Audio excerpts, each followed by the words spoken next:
Hello there. Today I'm tasting a wine from Mediterranean southern France, a red wine, a fortified red wine from Banyuls, so quite a particular style.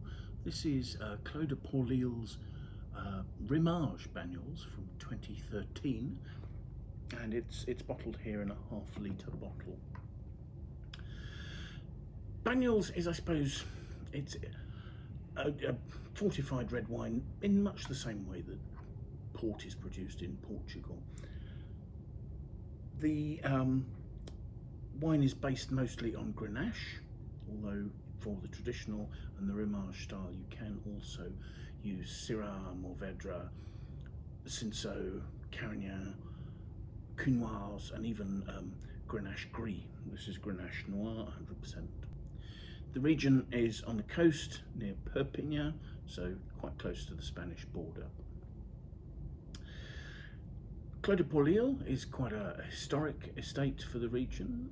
The estate was established in 1800 by the Bernadi family, and today is owned by the Cazes family, who bought it in 2012, and that's the Cazes family from Rivesaltes as opposed to the Cazes family from Pauillac. The styles of Banyuls can vary quite wildly, so you can have rosé and white styles. The traditional style is again a red wine, but with longer oxidative aging, and you can have the quite particular ombre style, which will age oxidatively, and also in heat it may become maderized. So it's almost a sort of a tawny style.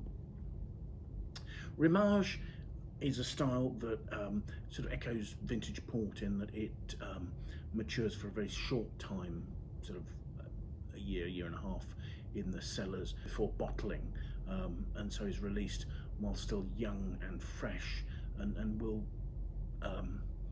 do its aging in the bottle as opposed to prior to release.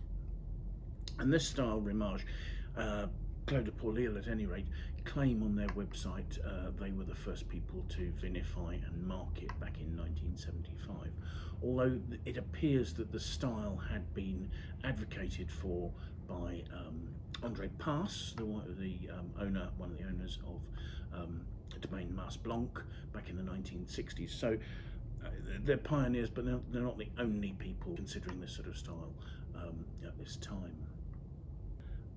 Vineyards here, they have 90 hectares in the estate, and about 2/3 of those are in vine.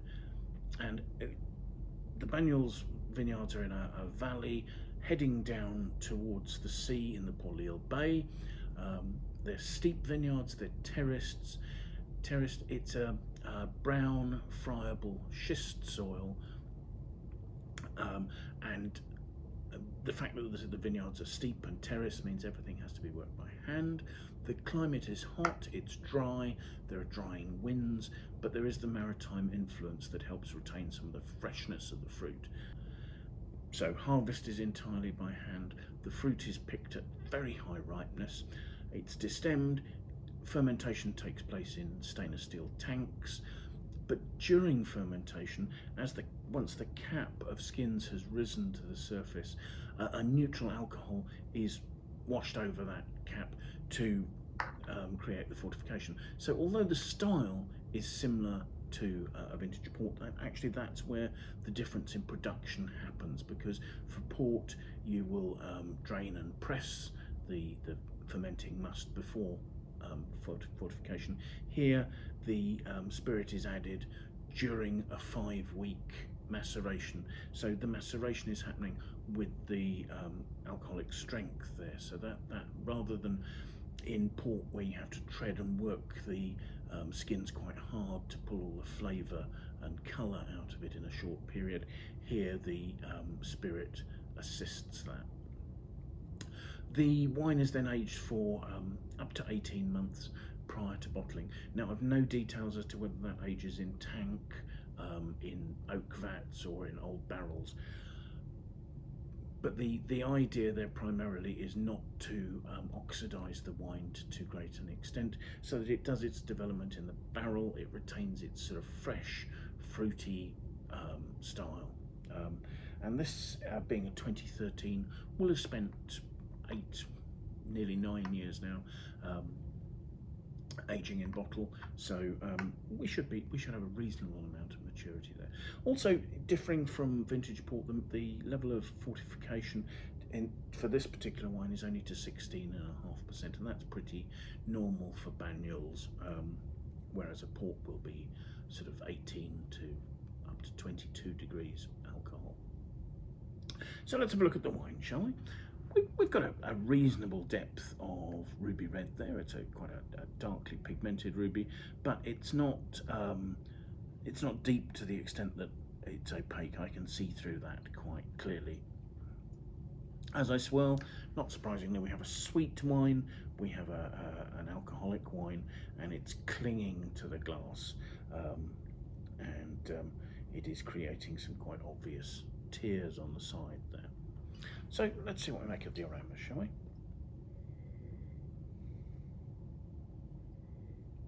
There is an initial spiritiness, but then there's a very appealing, quite sort of voluptuous, sweet, red fruit essence. It's like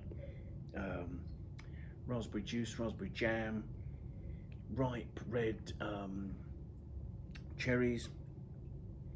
There's quite a high-toned note to it.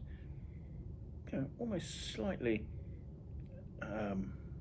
lifted sort of acetone note, but not quite to that extent. It's maintaining its juiciness, but there is that lovely sort of lifted, I suppose it's an almost sort of floral perfume coming off the top of that jammy, ripe red fruit aromas.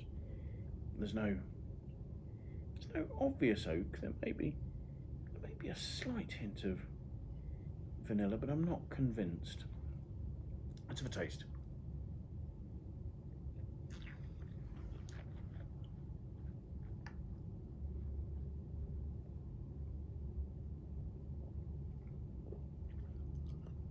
On the palate, that's sweet,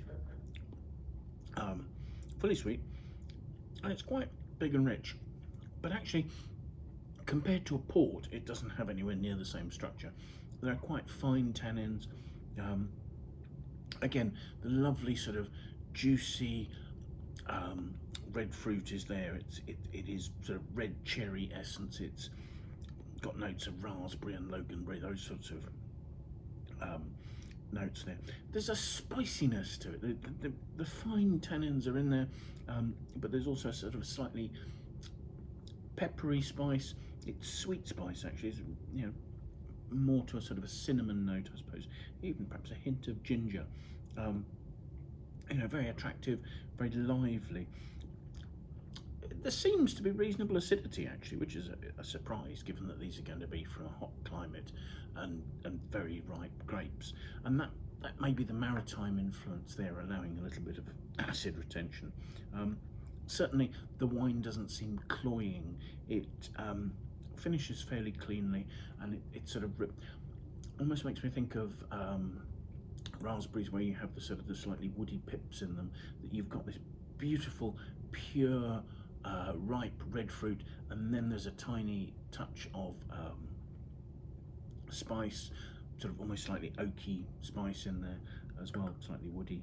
The flavours are lasting reasonably well. The finish isn't particularly focused, I suppose I'd say. It's quite it has quite a sort of a delicate jammy fruit that's fading gently.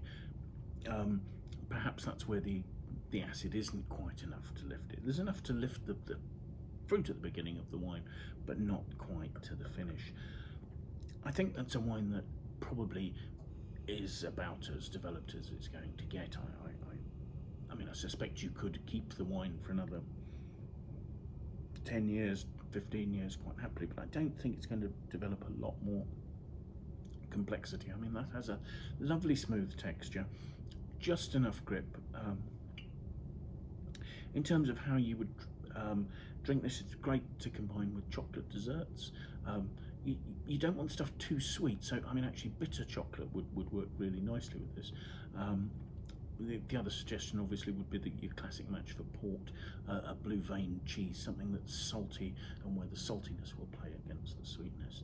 So yes, that is Banyuls Rimage 2013 from Clos de Paulilles in southern France. Thank you very much for watching us. I hope you find this interesting. Maybe you'll get the opportunity to try some Banyuls. Please leave some comments. Please like, share. Do please follow us on YouTube. And most importantly, I hope you'll manage to make the time to join us again for another tasting very soon. Thank you very much. Bye now.